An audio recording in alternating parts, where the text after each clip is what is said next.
Today we're talking about the Olympia Cremina.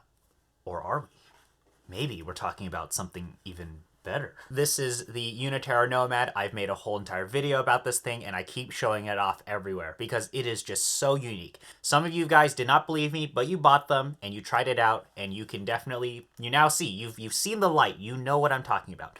But I wanted to show off today turbocharging this thing. How do we take this little thing to the next level? I may have forgotten to say this in the original video, but the guys who created the Nomad come from a medical devices background. They care about ergonomics. Everything in here is actually very well engineered. So the seesaw down here feels great to use. I think that's what surprises a lot of folks first. When you get the Nomad in, you look at this thing, you're like, it's all made of plastic, but you then realize that the actual lever portion of the machine is metal.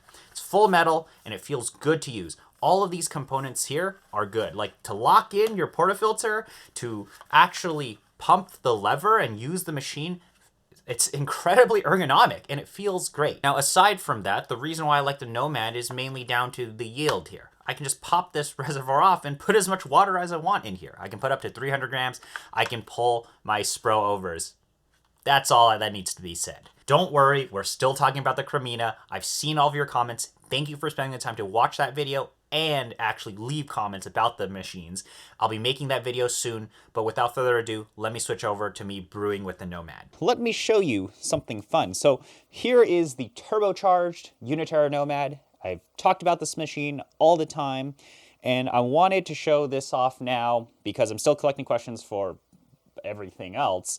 But since I'm making some coffee, I might as well record it and put this up to show you something. So here is the Uniterra Nomad. I spent a lot of time talking about the Nomad. It is one of my favorite machines of all time because it is kind of the underdog of a lot of manual machines. Is people just don't realize how fun this machine is. I really like it. I've talked about it pretty extensively in a lot of groups I'm a part of. You know how much I shill the Nomad, because it's just so interesting. To reiterate why this is such a great machine is mainly for me, it's the yield. It's the fact that you can just put a ton of water in this reservoir here, about 300 grams to be exact, and you can pull sprovers. You can do anything you want. You're not limited to yield like you are on something like the Gen E that you can see up here, or even the Cremina, or the Flair 58, which is in the corner there. That is what's super fun about this machine, is you can just keep on seesawing. It, again, is a seesaw lever.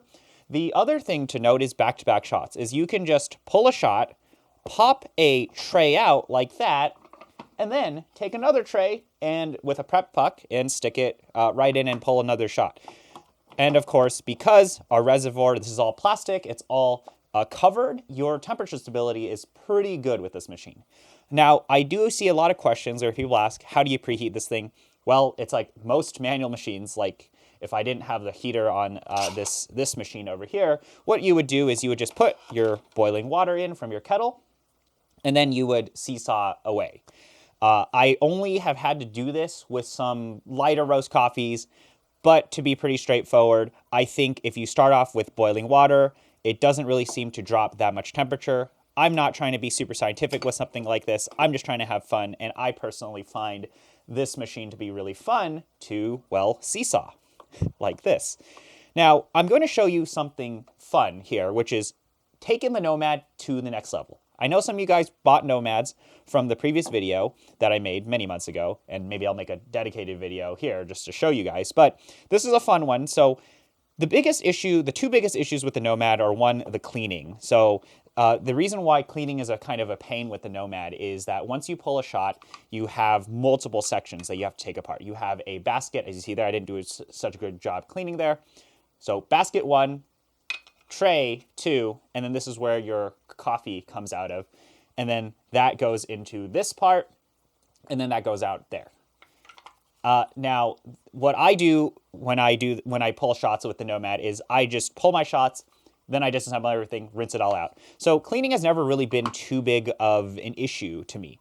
The biggest issue with the Nomad is the usability, mainly the fact that this machine is so tiny. It originally was made to be a travel machine, but COVID, we're at home. The solution to, and I mentioned this, is just stick some books under the machine.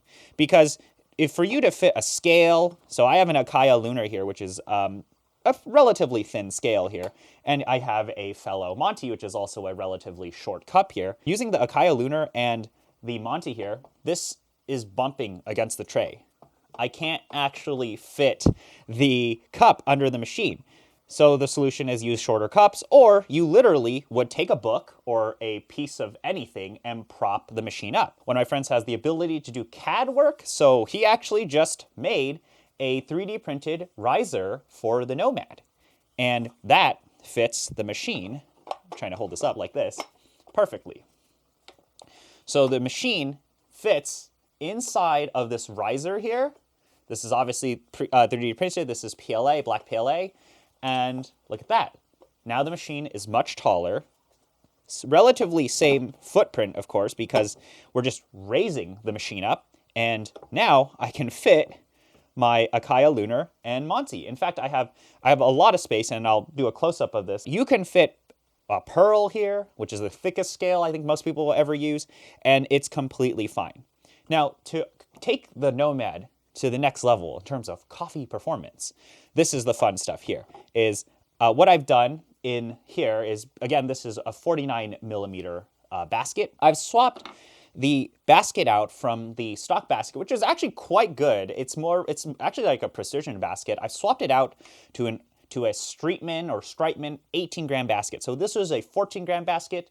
I have swapped this guy out to an 18 gram basket. And how you do that is when you take the basket out, there's a little section here that you might be able to see. Pull this guy out here. It's a little bit flush. You pull it out here. In the stock basket, there's this O-ring. All you have to do is you take the O-ring off of the stock basket and you stick it on a new one. So, for example, I take this O-ring here. I have two other baskets here. This is the stock Nomad basket. I'm looking at this now. Stock Nomad basket, you would just take the O-ring and you would stick it on here. And then you can fit it into the coffee tray. Or if I have, like, here's a Cremina basket, I would do the exact same thing.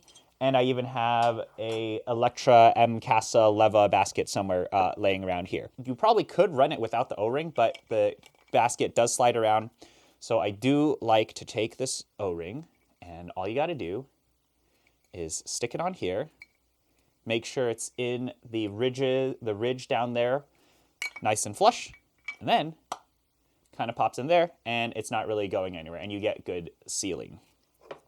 So that's the first upgrade. 18 grams in a Nomad. That is hilarious. Although with even the Strietman basket, I would probably tend to underdose to maybe 16 grams. So upping the grams a little bit from 14 still really helps you pull those larger shots, and you don't have to worry about ever running out of water or being limited based on a design of a lever because you can literally keep on seesawing. Now, the final upgrade to all of this is the BPLUS 49.5 millimeter shower screen.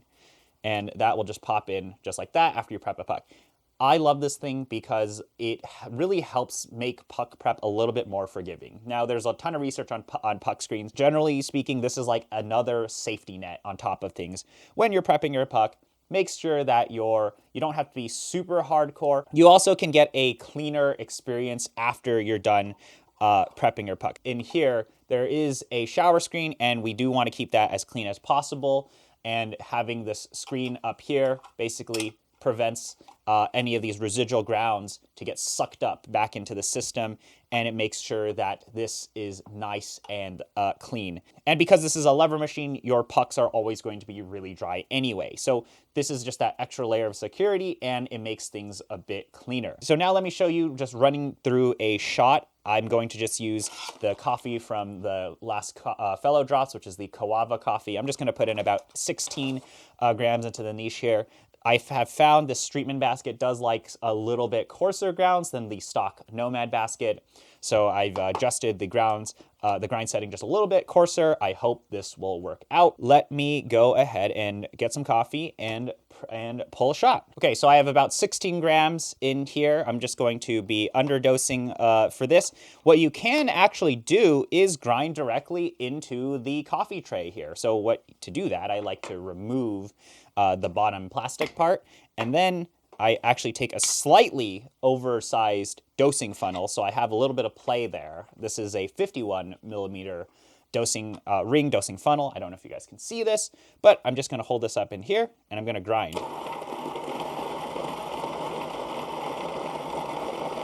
I can also take my WDT tool and start getting in there and begin leveling the grounds just a little, or making it more easy to prep, because these grounds can be fluffy from whatever grinder you're using.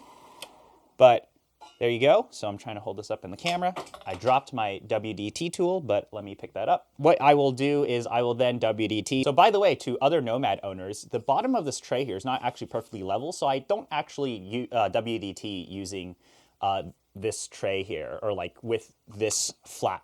I actually take the coffee tray out like this because the bottom of this is flat, and that's how I WDT. So that's what I'm doing here, is I've taken that and I've just, let me see if you can see this here, is I've just done it like this, put it down in there, gonna WDT, and then pull a shot. But this kettle here, let me heat this up. This is boiling. I'm gonna set that to boiling, and then it's all gonna be good. So yeah, I hold the ring and I WDT. I'm going in there, I'm breaking up the clumps, doing a leveling. And the reason why I like to down dose is because this is still a 49 millimeter basket, so the grounds can get really tall. Anyway, I'm going to give this a few vertical slams, and now I'm going to just give this a bit of additional top leveling. So here is what my Nomad puck generally looks like, if I can show you here. It is a little bit oversized because the grounds from the niche are relatively fluffy, but I actually can do a slightly better job there in terms of leveling. But I have the BPLUS screen to really solve any sort of issues. And also, to be frank, you're not going to be able to see your grounds. There's no bottomless here, so you don't have to worry. You can have your peace of mind, unless you, of course, can taste the channeling. So anyway, I'm going to give this a tamp. And there we go. Looks pretty good. Well, maybe a little bit of grounds are on the side because it's not a super precision tamper, but that is why you have a BPLUS screen here. Like literally those grounds here are not, I would be surprised if you could actually taste the difference there. And what you can do with the BPLUS screen, if you want to preheat it, is you can just take your kettle. This shout out to Andrew from Flair Espresso for showing this off, is you can just take this, if you have a stag kettle, stick the screen on the holes there, and you've preheated your BPLUS screen. And there we go. So that is probably how most folks will do it with the Nomad, or this is how I do it with the Nomad. And if I want to doubly, triply make sure that this thing is really, really hot, I would have preheated this, but maybe we'll do that now. I can fit a whole entire WPM kettle in here, or pitcher there, which is pretty awesome. Gonna just put some boiling water in here, give it a few pumps. Generally speaking, you're doing about 12 pumps before the water gets fully sucked in here. And I have too many things plugged into this thing, so this base is not really liking it. But anyway, so I'm just running hot water through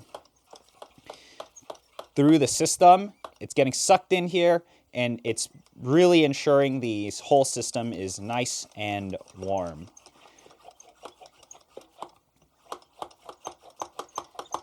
And of course, there's no pressure in here because there's nothing there's no puck in here. So cool, I've flushed some hot water in here. If you do stick your finger in here, you'll find, okay, that's really hot. You will find out that it's warm, but yep. So I flushed some water through there. Now what I'm gonna do is I'm just going to pour in a lot of water, maybe. Pour in a fair amount of hot water. That's probably well over 100 grams of hot water.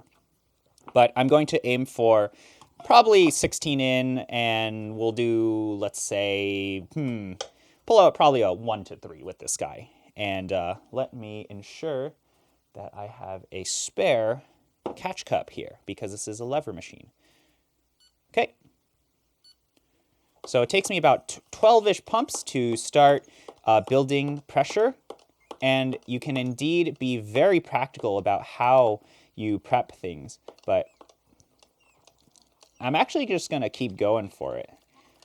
So I'm ramping up to about 9 bars, and I'm going to keep it in this flat 9-ish bar area. And as you can see, I can actually fully modulate what I'm doing here, but I'm going to do some quick math here, and I'm going to end up at about 42 grams. I'm just going to pull a 1 to 3. And as this, I like the puck is starting to feel nicer or easier to press because of the puck degradation there. The pressure dropped, and there we go. So that is a standard shot procedure of what I do with the Nomad and with all of these upgraded things.